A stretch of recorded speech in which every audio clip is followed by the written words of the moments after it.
So imagine you're working in the modern corporate world, great, and you bring in this meticulously calculated data to save your company $2 million, you'd think you'd get a promotion.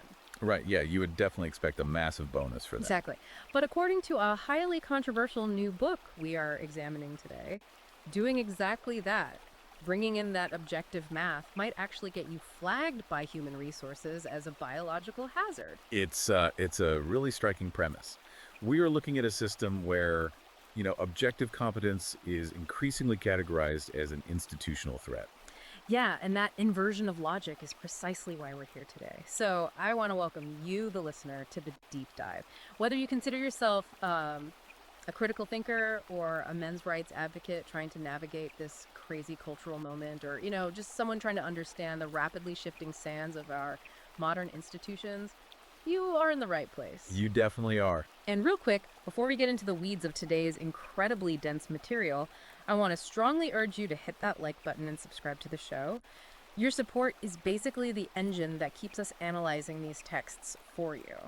And today's text definitely requires some serious analysis. It's deep. It absolutely does. So today we are conducting a massive, really incisive review of a fascinating new ebook. The title is Unleash Women. Society Goes to the Dogs. It's written by Sophie Marie Eve Riker and published by Conrad N. Riker. Yeah, and it is a provocative read. Very. And I'm going to tell you right off the bat, if the ideas we explore today resonate with you, or honestly, even if they just provoke you to think differently about the world, I highly encourage you to go grab a copy right now. You can find it on Amazon Kindle or Google Play Books.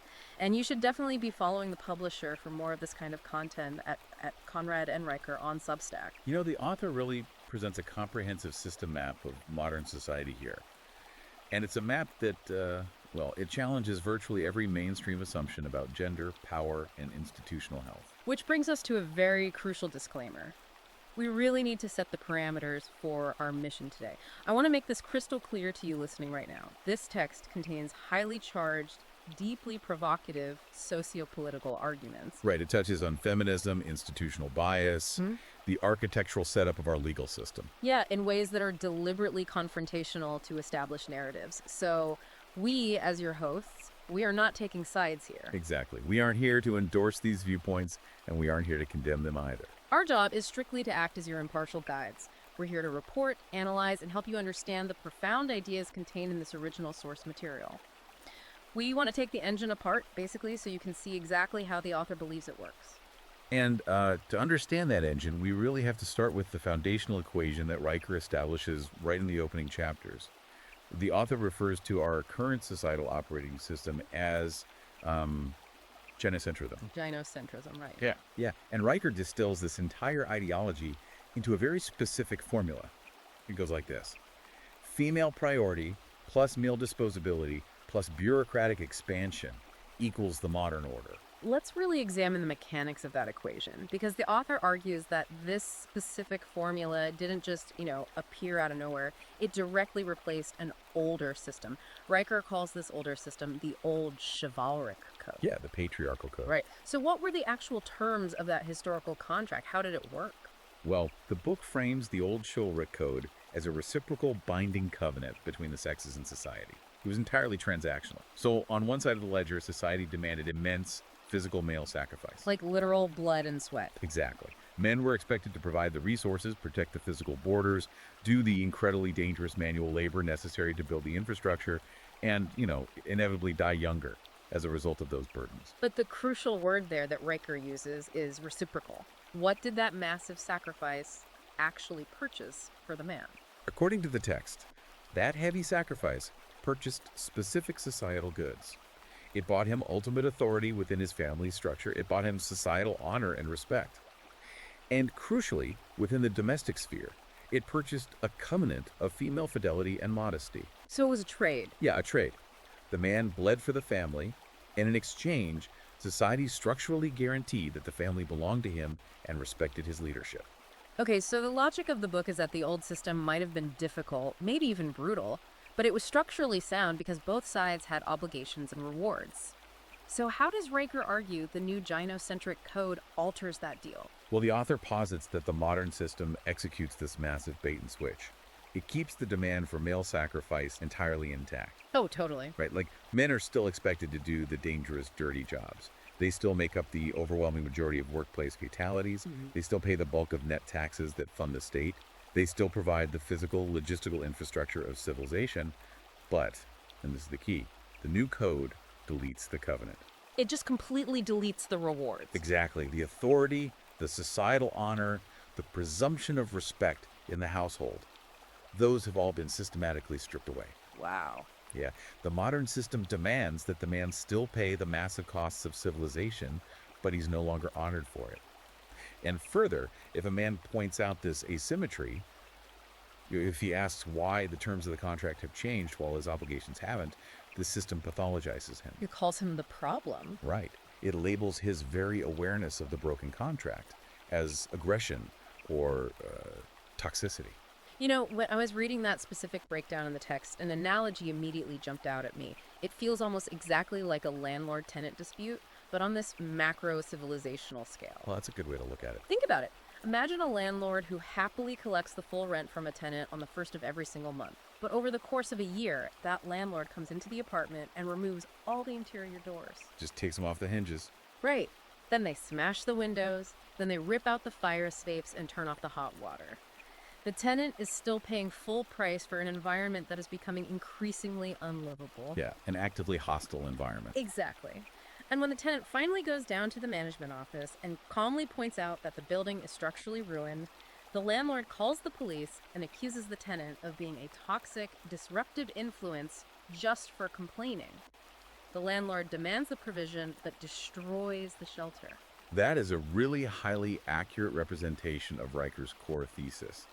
The systemic demand for male provision remains absolute, but the conditions that traditionally made that provision worthwhile, or even, psychologically survivable, have been intentionally dismantled.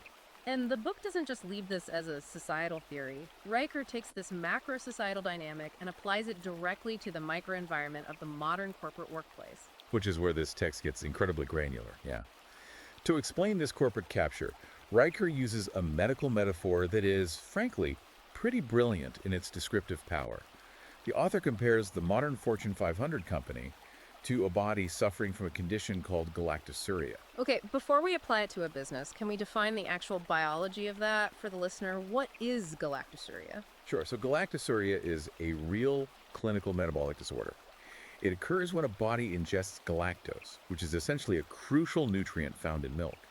The organism desperately needs this nutrient to survive. But something goes wrong. Right. Because of a metabolic failure, the body lacks the enzyme required to actually process and metabolize it. So the body takes in the nutrient but just can't use it. What happens to the milk then? That's the fatal part of the disease. Because it can't be metabolized, the essential life-sustaining substance is processed by the body as a toxin. Yeah, the organism violently excretes it as toxic waste, causing immense internal damage, all while the body is simultaneously starving to death because it cannot process the very nutrition it requires to survive. It's a catastrophic autoimmune failure. That is dark. So how does Riker map the biology of galactosuria onto the structure of a modern corporation? Well, the book argues that our modern institutions, from tech firms to logistics companies to major banks, are all suffering from institutional galactosuria. These entities absolutely require the milk of male provision. The hyper-focused engineering. Exactly. They require the reliance on objective constraints, the logistical obsession, the sacrificial labor hours, and that cold, hard, boundary-setting competence that actually builds supply chains and keeps the power grid functioning. The corporation literally cannot survive without these male-coded traits. They absolutely have to ingest the competence. They have to. But according to Riker, the modern institution has developed a socio-political autoimmune reaction to the male himself. The HR departments and administrative bureaucracies have fundamentally altered the corporate metabolism. So what happens when a guy brings those skills to the table now? Now, when a man brings his competence, his reliance on objective reality, and his adherence to physical constraints into the building, the corporate immune system processes him as a pathogen. His high standards and factual observations are excreted by the company as toxicity. The system is aggressively fighting off the very immune cells keeping it alive. And the book doesn't just leave this hanging in the realm of abstract economic theory, which I appreciate. Riker provides a highly specific, very illustrative anecdote about a Fortune 500 engineer. Let's look under the hood of this specific claim. Tell us about the $2 million bleed. Yeah, this is a crazy story. So the text details the case of a senior engineer working for a major corporation. He identifies a critical flaw in a production line that is hemorrhaging $2 million every single quarter. $2 million a quarter, that's massive. It is. And this isn't some speculative theory on his part. He spends weeks compiling meticulous, data-driven analytics. He builds a comprehensive proposal to streamline the process, fix the flaw, and stop the financial bleeding. He brings the receipts, the spreadsheets, and the undeniable mathematical reality directly to the executive committee. Now, in a rational, profit-driven environment, this man gets a massive bonus, a huge promotion, and basically a standing ovation. What is the actual response from this specific corporate structure? The proposal is intercepted by a newly hired director of inclusive culture. Of course it is. Yeah. This director reviews the engineer's highly technical presentation and reports back to the committee. The director declares that the engineer's proposal exhibits a, quote, concerning lack of collaborative energy. A concerning lack of collaborative energy. Unbelievable. It gets worse. Furthermore, the very act of pointing out the $2 million loss is flagged as reinforcing deficit-based thinking. Wait, deficit-based thinking? Because he pointed out that they were literally running a financial deficit? Precisely. As a result, the proposal to save the $2 million is indefinitely tabled. And what happens to the money? Do they just keep losing it? You keep losing it. And the narrative punchline here, which Riker argues is a feature, not a bug, of the gynocentric system, is that 3 months later, that exact same executive committee approves a $400,000 budget allocation for a new belonging initiative. You have got to be kidding me. No. And this initiative mandates story circles, the distribution of pronoun pins, and the construction of a corporate meditation lounge. While the production line continues to bleed $2 million a quarter, so what happens to the engineer who actually tried to save them? He is referred to the Employee Wellness Portal for mandatory stress management training. Oh, so he's the crazy one. Yeah, the system evaluated the situation and determined that his factual objective constraint, the math itself, was the actual problem to be managed. If we really dissect this, it reveals the true function of the word toxic in the modern workplace, because that word is doing an incredible amount of heavy lifting right now. What is the author's logic regarding how language is weaponized here? So Riker argues that in a gynocentric institutional deployment, the term toxic negativity almost never means actual sabotage, harassment, or cruelty. Which is what it should mean. Right. Instead, it has been repurposed to mean stating the law of non-contradiction. You mean example of that for the listener? Okay, so if leadership says we are going to cut production staff by 20%, but we demand a 30% increase in total output by Q3, and an engineer raises his hand and says, that is mathematically and physically impossible based on our machine cycle times, he is labeled toxic. Just for stating a fact. Yeah. The term toxic recodes a factual, objective disagreement as a biological and emotional hazard. It transforms a man holding a spreadsheet into a public health emergency. And once you classify someone's speech as a literal poison, you don't have to debate them anymore. You don't have to look at their spreadsheet. Excluding them or firing them isn't just permitted, it becomes a moral imperative to protect the safety of the group. Exactly. It bypasses rational debate entirely. You know, what Riker is describing here is the ultimate Kafka trap. For the listener who might not be familiar with that term, a Kafka trap is a rhetorical device where the harder you try to prove your innocence, the more your defense is used as actual evidence of your guilt. It's a completely closed loop. Yes. If you're accused of having a concerning lack of collaborative energy because you pointed out a flaw, and you calmly bring out your data to rationally defend yourself, to prove that you are trying to collaborate and help the company survive, the HR department will say, look how defensive and rigid you are being with your data. Your insistence on these numbers just proves how uncollaborative and aggressive you really are. Yeah, the more rational you act, the more toxic they claim you are. You literally cannot win the game because the rules are designed to execute you. That is precisely the mechanism. And the text points out that this H architecture relies heavily on a classic logical fallacy known as the Mott and Bailey. Let's actually define the architecture of that fallacy for the listener so they understand exactly how Riker applies it to these bureaucratic departments. Certainly. So the Mott and Bailey concept comes from medieval castle design. The Mott is the stone tower on a hill. It is highly defensible, incredibly safe, and very hard to attack. Okay. The Bailey is the sprawling, fertile courtyard down below where all the actual economic activity and living happens, but it's vulnerable and hard to defend. So how does this map onto a corporate argument? In rhetoric, the Mott is a universally agreed upon, highly defensible concept.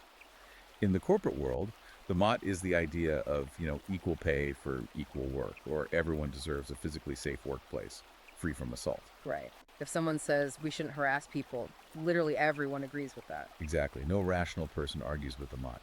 But from that safe fortress, the ideology sallies out into the Bailey. The Bailey is the expansive, vulnerable territory. So what's the Bailey in HR terms? In Riker's analysis, the Bailey is the unchecked expansion of HR bureaucracy, claiming the right to manage every single social outcome, micro-police all speech norms, and ensure that female-coded emotional preferences are never frustrated by male-coded competitive realities. Ah, I see. They demand equality of emotional outcome, not just equality of opportunity. Precisely. Yeah. And the moment a man challenges the Bailey, the moment he says, hey, maybe we don't need a $400,000 mandatory story circle while we're actively losing millions on the floor, the HR apparatus immediately retreats to the moat. They run back to the tower. They do. They accuse the man of opposing basic workplace safety and equality. They say, why are you against a safe environment? They conflate his critique of their bloated bureaucracy with an attack on basic human decency. It's a total linguistic shell game. And the men who build and maintain the physical world are watching their calculated risk-taking get reclassified as recklessness, and their high-performance standards get reclassified as oppression. It's wild to see the mechanics laid out like this. It is a profound shift in how competence is viewed. But, if the corporate boardroom is actively hostile to male competence, what happens when we look at the spaces where that competence is supposed to be forged in the first place? Let's look at the author's chapter on the Boy Scouts of America, because this shifts the lens from adult men to young boys. Yes, chapter 3 of the text provides a very dark, very extensive postmortem on the BSA. The book claims the collapse of the Boy Scouts wasn't just an accident changing times or, a natural evolution of cultural norms. Riker calls it a deliberate, orchestrated assassination. Now, that is a massive, heavy accusation. How does the author build the case that an American institution was intentionally murdered? Well, Riker frames the destruction of the BSA as a calculated two-pronged pincer movement orchestrated by the state and the gynocentric cultural apparatus.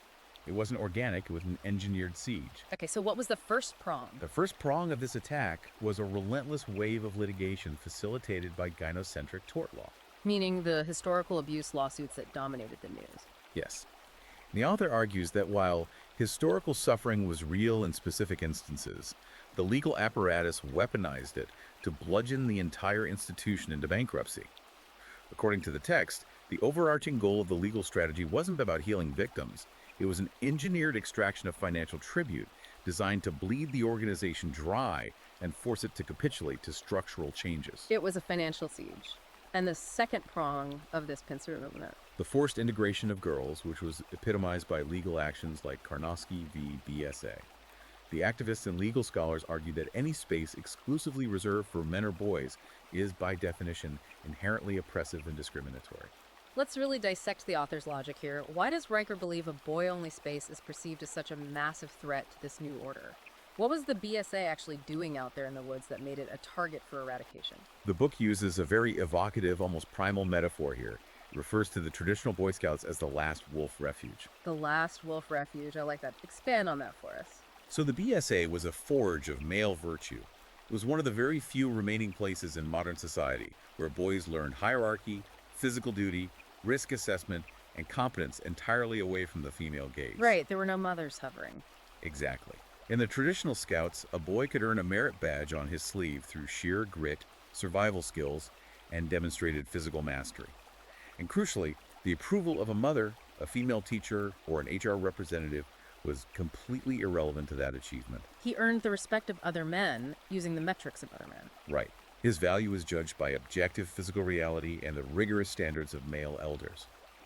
According to Riker, the deeper, almost subconscious motive for dismantling this refuge was envy. Envy. That's a really interesting psychological framing. Who is envious of what?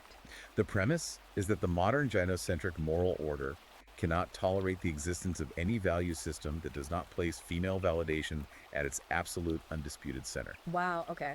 Yeah, a space where male meaning, male pride, and male hierarchy are unmediated by female feeling is viewed by the current culture as an intolerable rebellion. I think I understand the author's angle. If the pack of wolves doesn't have to howl for the new alpha's approval, the new alpha being the therapeutic state, the mothers and the bureaucratic managers, then that pack is inherently dangerous to the power structure. They have an independent source of self-worth.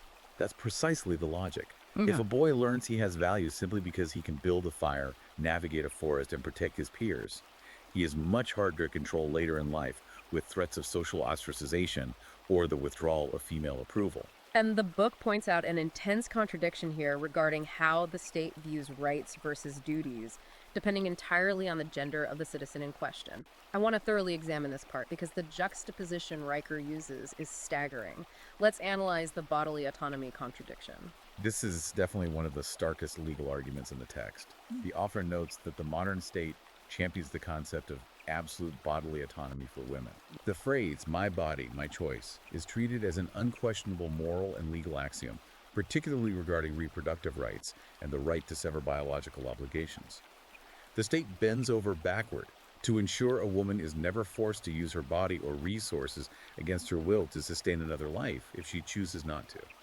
Okay, that is the established baseline for female citizens. What is the baseline for male citizens in this system? Riker points out that this exact same state will enthusiastically enforce a draconian legal, financial, and carceral obligation on men to provide for a resulting child for 18 years, completely regardless of the man's autonomy, his reproductive choices, his consent to parenthood, or his financial survival. So the logic is rights are intensely personal, absolute, and protected by the highest courts if you are female. But duties are compulsory, inescapable, and violently enforced by the state apparatus if you are male. Riker distills this down to a brutal maxim. The womb is a fortress, the wallet is an open vein. Man, the womb is a fortress, the wallet is an open vein. That is an incredibly provocative way to frame child support and family law. In tying it back to the Boy Scouts, the text argues that the old BSA taught a boy that because he was destined to shoulder these incredibly heavy, state-enforced duties to protect and provide, he inherently possessed the right to the authority necessary to execute those duties. Duty and authority were two sides of the same coin. Exactly. But the new state severs duty from authority. It demands the 18 years of financial service under threat of imprisonment, but it despises the man providing the labor, mocks his values, and legally strips him of the authority to actually govern his own family. The state essentially steps in, removes the father's authority, and appoints itself as the new patriarch of the household, which provides a very natural pivot into the author's broader views on the domestic sphere. Yeah, the family court system. Right. If the corporate world excretes male competence as toxic, and boyhood institutions are deliberately eradicated to prevent independent male virtue, what happens when a man actually tries to build a family under this current regime?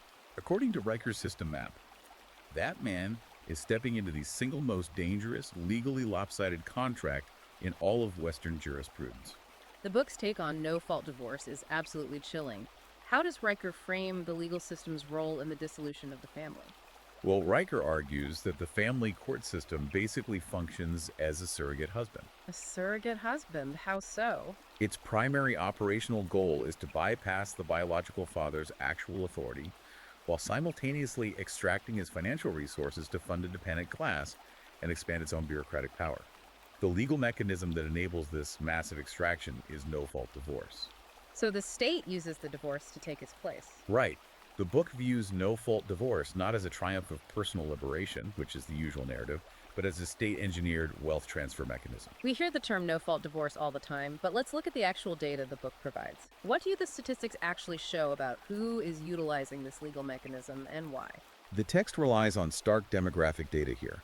It cites American Community Survey and census data showing that women initiate approximately 70 to 80% of all divorces. 70 to 80%, that is an overwhelming supermajority. And what is the primary cause? I think the common assumption is that these are, escapes from domestic abuse or rampant infidelity. That is definitely the common cultural narrative.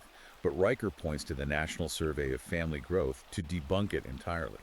The data shows that the most commonly cited reason for initiating divorce isn't physical abuse, and it isn't infidelity. So what is it?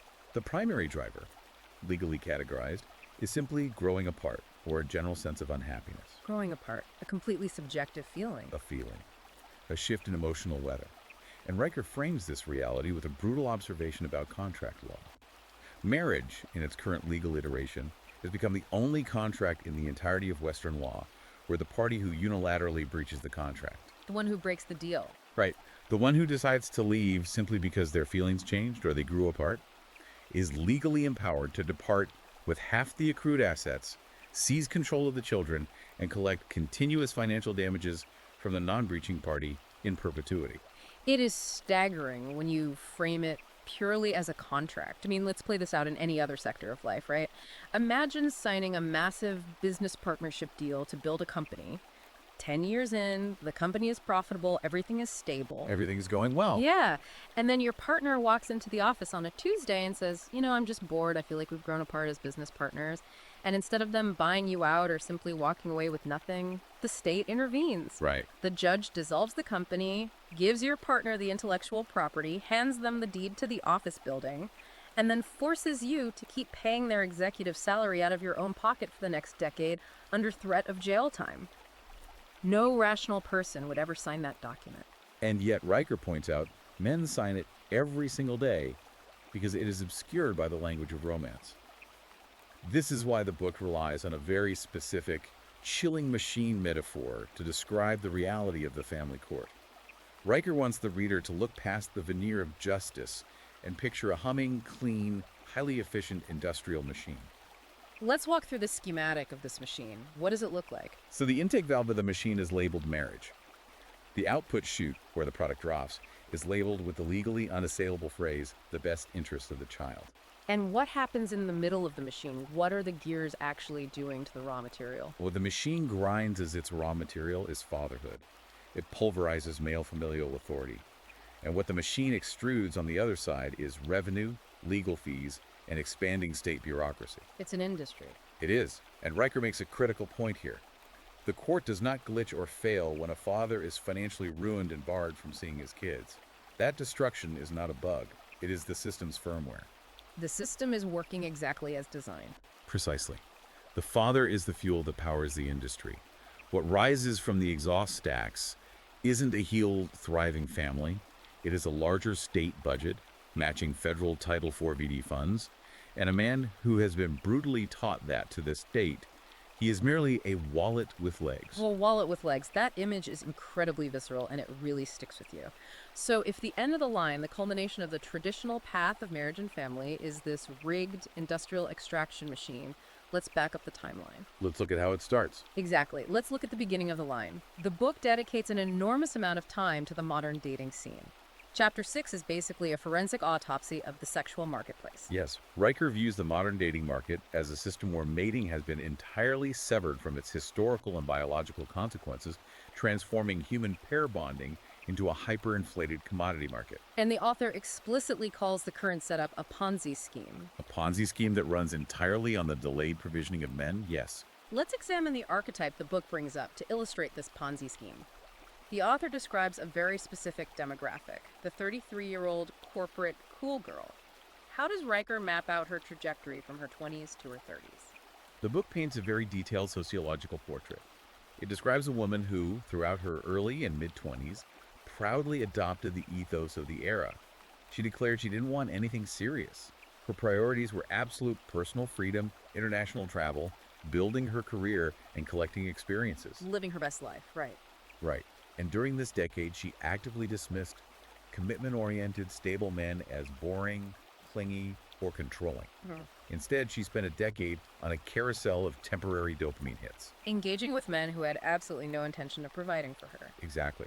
Enjoying the physical validation and attention of high-status or exciting men who wanted access to her youth and beauty, but asked absolutely nothing of her future, her character, or her domestic skills. It is the ultimate consumer lifestyle applied to human beings. Yes. But then, according to Riker, the demographic crossover happens. The music stops. At 33, she realizes the party's ending. So she pivots. What does the pivot look like? She sits across from a stable, reliable man, the exact type of man she would have completely ignored or mocked a decade earlier. And suddenly, She issues a massive list of traditional demands. What is she demanding from this guy? She demands that he earn a six-figure salary. Mm. She demands that he be emotionally intelligent, domestically competent, and willing to provide traditional stability, a mortgage, and a wedding ring.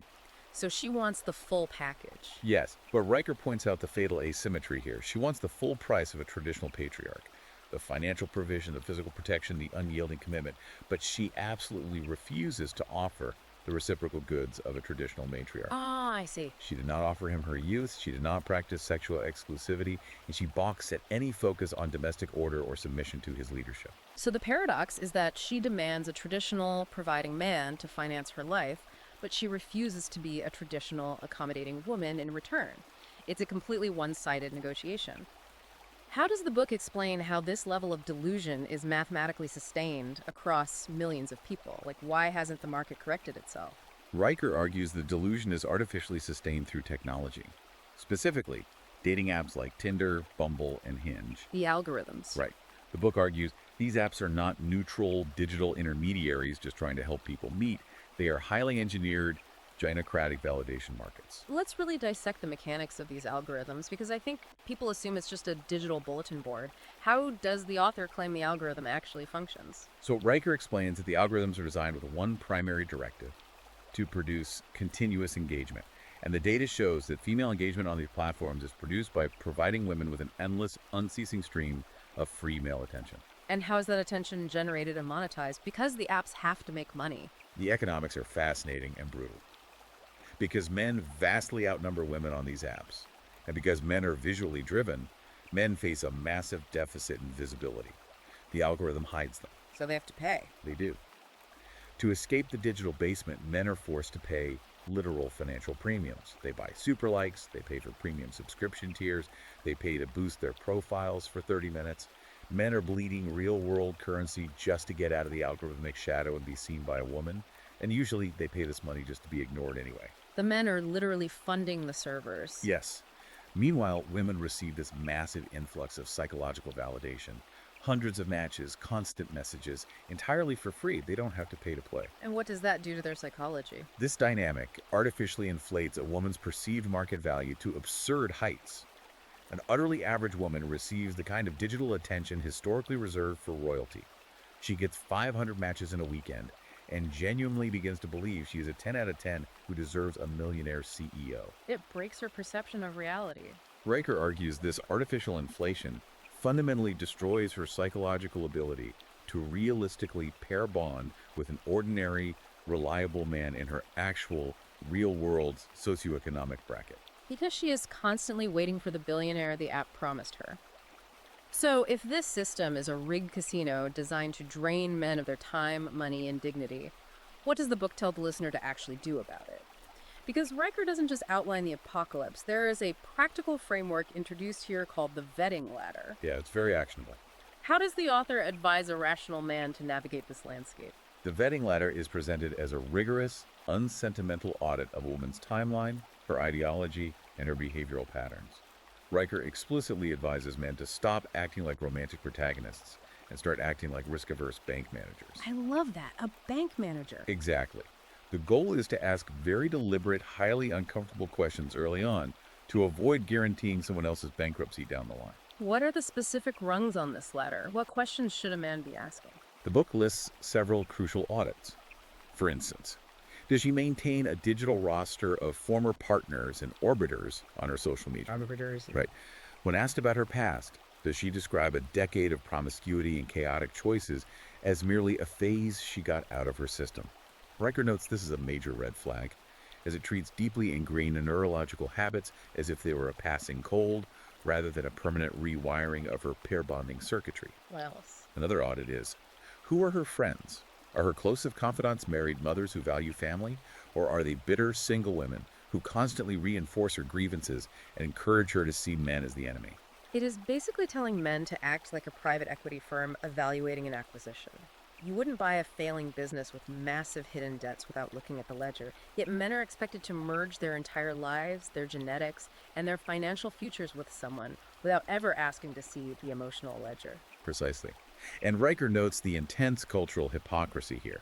The modern culture tells men that asking any questions about a woman's past, her body count, or her previous decision making is insecure, toxic, and controlling. But women can vet men on everything. Yes, women are socially encouraged to ruthlessly vet men on their height, their current income, their future earning potential, and the prestige of their career. Riker says this asymmetry is intentionally engineered to remove male discernment from the marketplace. The vetting ladder is the tool to forcefully restore that discernment. And the moment a man attempts to restore that discernment, the moment he tries to use that vetting ladder, he's usually hit with a very specific barrage of language designed to make him stop.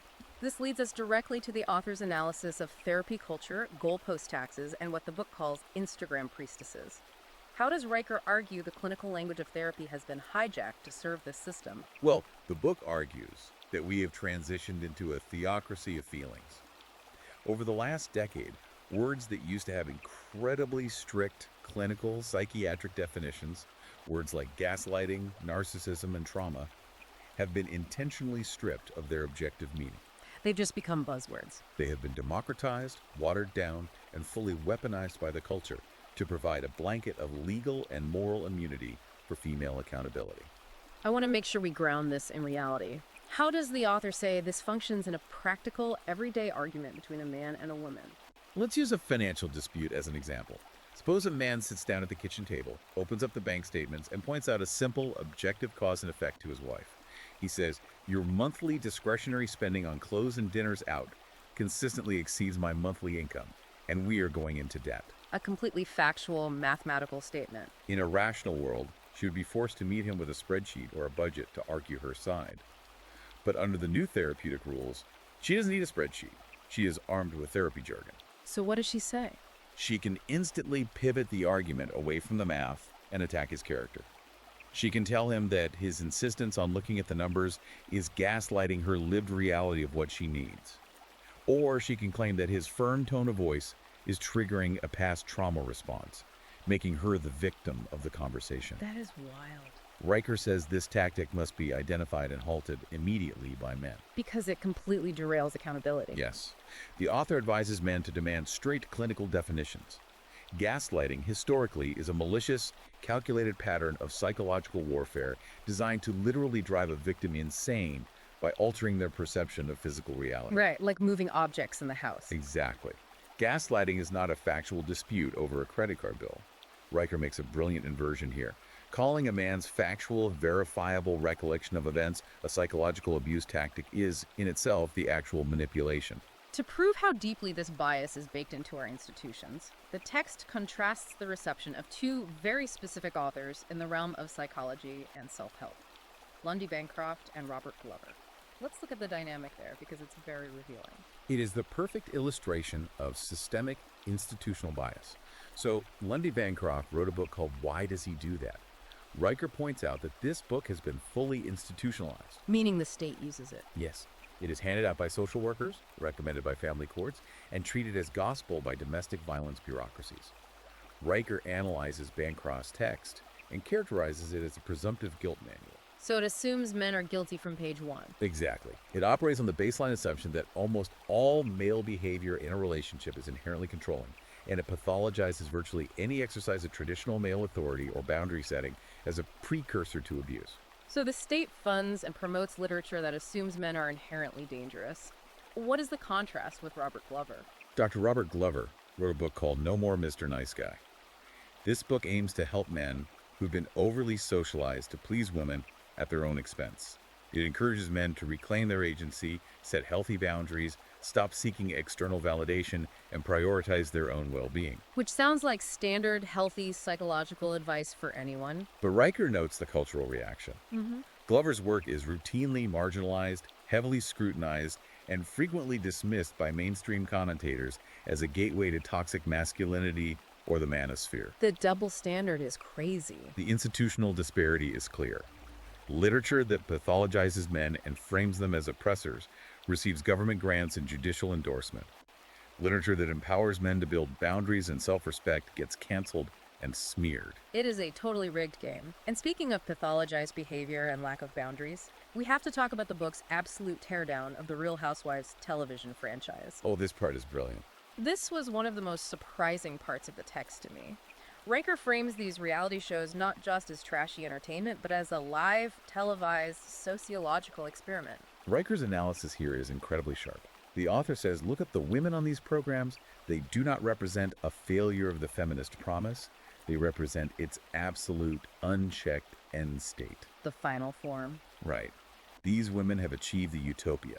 They possess infinite wealth, they face zero material scarcity, they have access to the absolute best cosmetic and medical technology on Earth, they have complete unbridled personal freedom. And they don't have to work. And most importantly, they have zero productive obligations to society, to their communities, or even to the daily functioning of their own families, because they hire staff for everything. They have everything the culture says should make a woman perfectly happy. Right. And what is the result of this utopia? Riker observes that they are completely, profoundly, and violently miserable.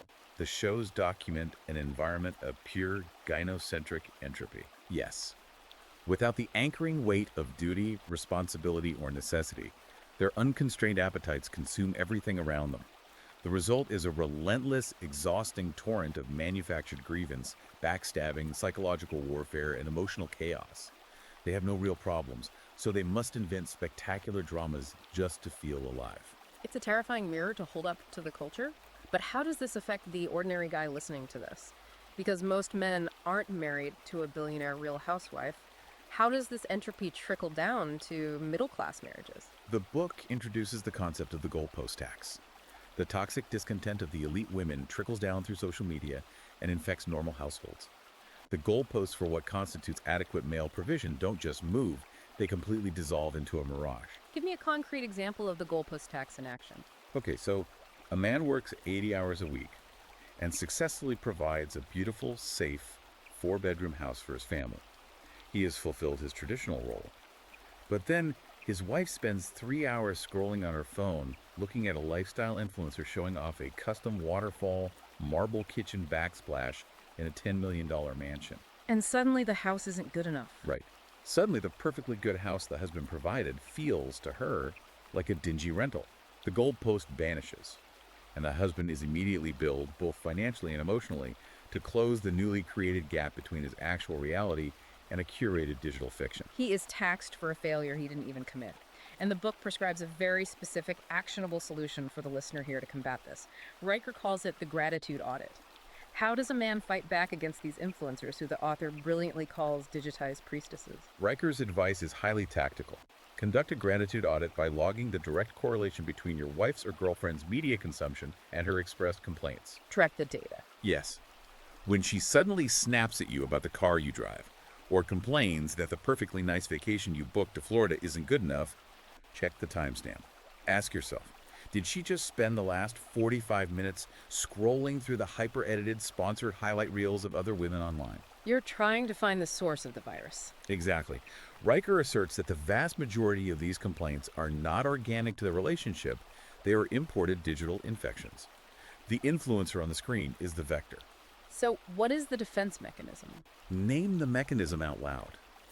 Riker tells men they must fundamentally realize that they cannot outprovide a fantasy. You cannot outwork or outromance a staged, perfectly lit, heavily filtered photo shoot that was designed by a marketing team to sell a product. Because it's not real. The influencer on Instagram is acting as a digitized priestess, performing a daily ceremony that declares your household is deficient and your provision is inadequate. Riker says you must absolutely refuse to accept her verdict. Stop apologizing for reality. Man, you cannot outprovide a fantasy. That is one of the most powerful, liberating takeaways in the entire text. But here is the friction point. What happens when men actually try to articulate this? What happens when a man points out these massive disparities in expectations, or points out how hostile the system has become? They shut him down. They are almost immediately hit with the ultimate thought-terminating cliche of our era: male privilege. You can't complain because you have male privilege. This brings us to the author's deconstruction of that concept. How does the book dismantle the cultural narrative of universal male privilege? Riker attacks the concept of male privilege with brutal, unyielding arithmetic. The author poses a simple question. If men, as a gender, are universally privileged and favored by society, how do we explain the actual physical data of how men live and die? Let's lay out the data the book uses. It's intense. The statistics are devastating. Men account for roughly 93% of all workplace fatalities. 93%. Yes. If a job involves the risk of being crushed, electrocuted, or falling to your death, a man is doing it. Men make up approximately 80% of all successful suicides, dying by their own hands at catastrophic rates. Men constitute over 90% of the prison population. And what about financially?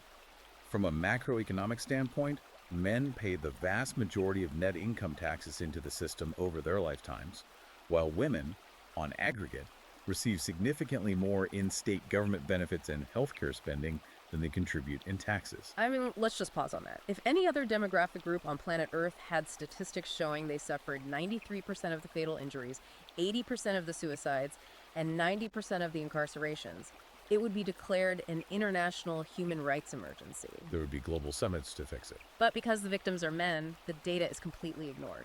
Or worse, it's mocked. Riker points out that this is the textbook definition of gamma bias. Let's define gamma bias for the audience. So, gamma bias is a psychological and sociological phenomenon where the perception of suffering or privilege is systematically distorted depending entirely on the gender of the victim. How does it work? When women do well, it's celebrated as a triumph of their gender. When women suffer, it's blamed on a systemic patriarchy that must be dismantled. But when men do well, it's cited as proof of oppressive male privilege.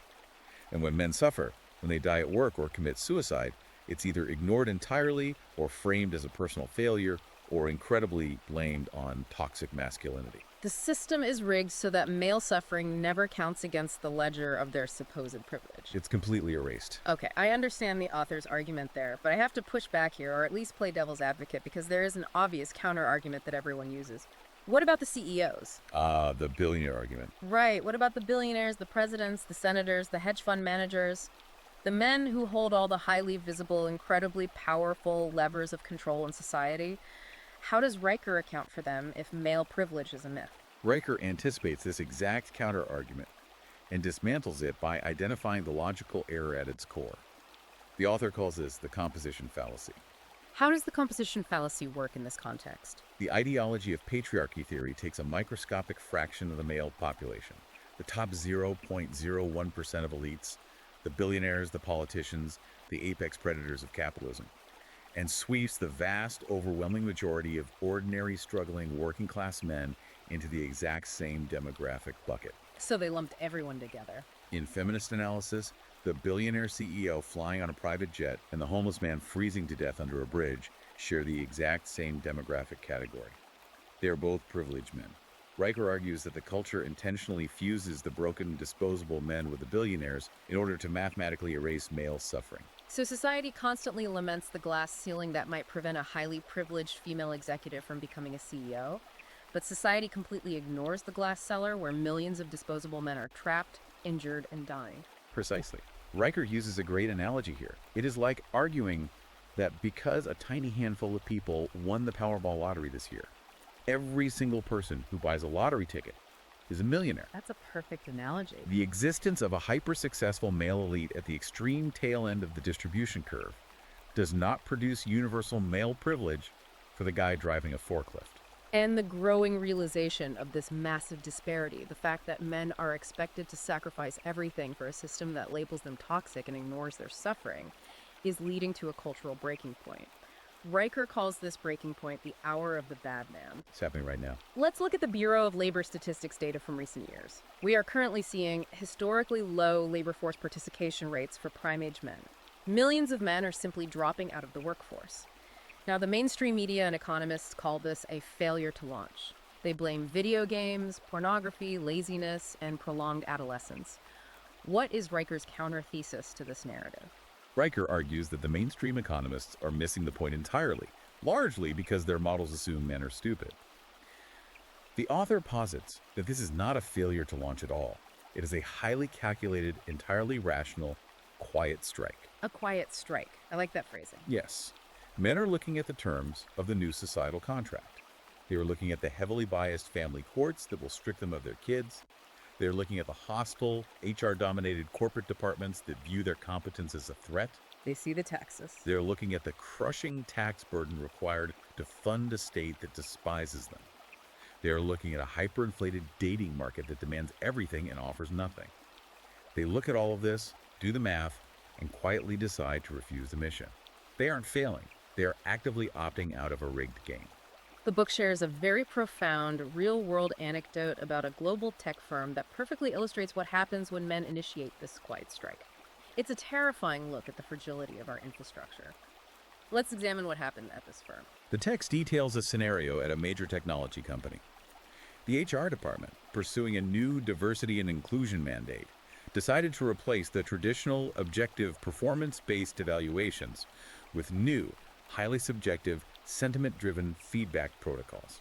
Meaning you aren't judged on if your code works, you're judged on how you made people feel. Exactly. They started intensely policing the communication styles, the tone, and the enthusiasm of the senior male engineers, the guys who literally built and maintained the core critical infrastructure of the platform. And what was the reaction of these senior engineers? Did they riot? Did they file grievances? Did they sabotage the servers? No, they didn't do anything malicious. Riker points out that they simply engaged in a withdrawal of their surplus competence. Surplus competence. Yeah. They read the new HR manual, and they decided to perform their contracted duties to the exact, literal letter of the law, and absolutely nothing more. They stopped working weekends, they stopped mentoring junior staff off the clock. Most importantly, they completely stopped volunteering for the high-risk, high-stress, high-reward projects that required intense sacrifice. And what was the result of them just doing their baseline jobs? Within 6 months, the division suffered a series of cascading, catastrophic infrastructure failures. The system began to collapse. Because, as Riker argues, the entire corporate system and civilization itself actually runs on the unpaid, unappreciated, sacrificial surplus labor of men going above and beyond their job descriptions to solve problems. And the moment those men decide to just do the bare minimum, the moment they stop catching the falling plates, the lights go out. And the tragic irony is that when the servers started crashing, the HR department didn't realize what they had done. They blamed the failures on engineer burnout, Right. and responded by adding even more mandatory wellness programs and yoga sessions. Oh my gosh, yoga sessions while the servers burn. They were completely blind to the reality. The truth was, the men hadn't burned out. They had simply stopped donating their excellence and their surplus utility to a system that openly despised them. Riker makes it clear. The modern system is incredibly arrogant, but it absolutely cannot survive the mass withdrawal of male utility. Which brings us to the ultimate terrifying consequence of this withdrawal. We aren't just talking about a tech firm's servers crashing. We are talking about the macroeconomic consequences of an entire civilization adopting a gynocentric operating system. This brings us to the final chapters of the book, Demographic Winter and Restoring the Sacred Order. What happens when the lights go out on human reproduction? Riker asserts that the final, indisputable exam of any civilization's sanity and viability is its fertility rate. And by that metric, the West is failing catastrophically. The book brings the receipts. The European Union currently sits at a fertility rate of roughly 1.46 children per woman. The United States is hovering at 1.62. And just for context for the listener, the absolute minimum replacement level required just to keep a population stable without shrinking is 2.1. So 1.46 and 1.62 means we are in free fall. We are subsidizing our own demographic extinction. Riker frames it exactly that way. The author argues that a culture that treats motherhood as an oppressive inconvenience, frames children as a burden to career advancement, and pathologizes the men necessary to build stable families, has already begun writing its own obituary. But governments know this is a problem, right? We see headlines about countries trying to fix it. Governments are in an absolute panic because their bureaucratic Ponzi schemes, their pension systems, their tax bases require an ever-growing population of young workers. So they throw billions of dollars in tax incentives and cash payouts to citizens to try and boost birth rates. The book cites Hungary and South Korea as examples, but Riker points out that these financial incentives always fail in the long run. You might get a tiny temporary bump, but it fades. Why does it fail? If they are paying people to have kids, why doesn't it work? Because the problem isn't primarily financial. It's cultural and spiritual. Riker states that you cannot print enough fiat money to thaw a womb in a culture that fundamentally mocks the generative, sacred office of motherhood and actively despises the patriarchal men who make large, stable families possible. You cannot incentivize life in a culture of death. So, after this exhaustive, deeply cynical diagnosis of institutional capture, what is the author's prescription? For the listener who has heard all this, who sees the matrix of the family courts, the HR departments, and the dating apps, what does the book tell them to actually do? Does Riker just want men to sit around and be angry on the internet? Absolutely not. In fact, Riker explicitly rejects nihilism, internet rage, and passive resentment as loser strategies. The author's call to action is to actively build parallel networks. Riker tells men to conduct a ruthless fertility reality check on any potential partner. What does that mean in practice? It means evaluating a woman purely on her alignment with traditional family formation. If a woman places her corporate career above family, or if she recoils at the idea of reciprocal duty and male leadership, Riker advises men to simply walk away. Don't debate it. Do not argue with her. Do not try to change her mind. And above all, do not finance the consequences of her wasted decade. Reserve your provision only for women who honor it. Stop paying tribute to a system that hates you. Take your chips off their table. Yes. And perhaps most provocatively, the book points to a fascinating sociological trend as the ultimate solution. Riker highlights the massive, accelerating migration of young, competent men into highly traditionalist, rigorous religious structures, specifically Orthodox Christianity and traditional Latin Mass Catholicism. Now that is an interesting pivot. Why is the author pointing men toward ancient religious traditions? Why not just start a new political party or a men's rights lobbying group? Because, the book argues, this is not just a political battle, it is an ontological one. A political party still operates within the rules of the bureaucratic state. But these ancient, traditionalist church spaces represent a total, fundamental rejection of the feminized, therapeutic, modern order. How so? Riker argues that these ancient faiths restore the father, both the divine father in theology and the human father in the family, to the absolute center of the cosmic and domestic order. Oh, I see. These spaces do not care about HR guidelines or modern feelings. They demand rigorous duty, physical sacrifice, and deep reverence. They offer a sacred, immovable hierarchy where male meaning and male purpose are rooted in eternal truths, completely unmediated by the shifting sands of female emotion or state bureaucracy. So the author is essentially arguing that by stepping into these ancient, rigorous spaces, men are finding the wolf refuge that was stolen from them when institutions like the Boy Scouts were dismantled. They are finding a place to rebuild male virtue from the ground up, outside the reach of the state. That is exactly the synthesis Riker is making. The author believes that the only way to survive the collapse of the gynocentric system is to be safely inside an arc of traditional patriarchal reality when the demographic winter finally freezes the state bureaucracies to death. When you boil it all down, Riker's ultimate message to the reader is meant to be profoundly empowering. The author is looking directly at the young man who feels crushed by the modern world and saying, "You are not defective. If you are struggling, it is not because you are toxic.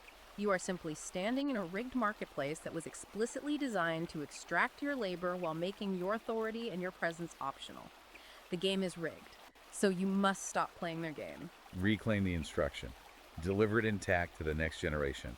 Build where the ground is real, not where it is heavily managed by HR. Wow, we have covered an immense amount of ground today. As we wrap up this massive exploration, I want to leave you, the listener, with a final provocative thought to mull over, building on the profound realities we just explored in the text. Yeah, leave them with something to think about. Demography keeps impeccable books.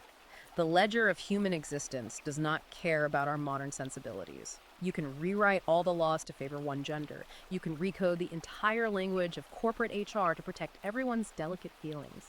And you can print infinite amounts of fiat money to fund massive, sprawling administrative bureaucracies.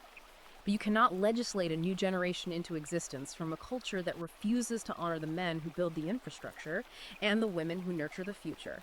Reality always, eventually, bats last. The ledger eventually balances. Nature does not tolerate a deficit forever. Exactly. To everyone listening, thank you for joining us on this incredibly deep, challenging exploration of a very controversial text. Please take a second right now to hit like and subscribe to this deep dive. We rely on your support to keep bringing you these thorough, unflinching analyses. It is vital that we keep these complex conversations going in a world that often prefers sound bites. Absolutely. Today has been an exploration of the ideas contained in the explosive ebook Unleash Women. Society Goes to the Dogs. I cannot recommend highly enough that you go buy the ebook right now on Amazon Kindle or Google Playbooks. Read the source material for yourself. Test the author's claims against your own observations and lived experience.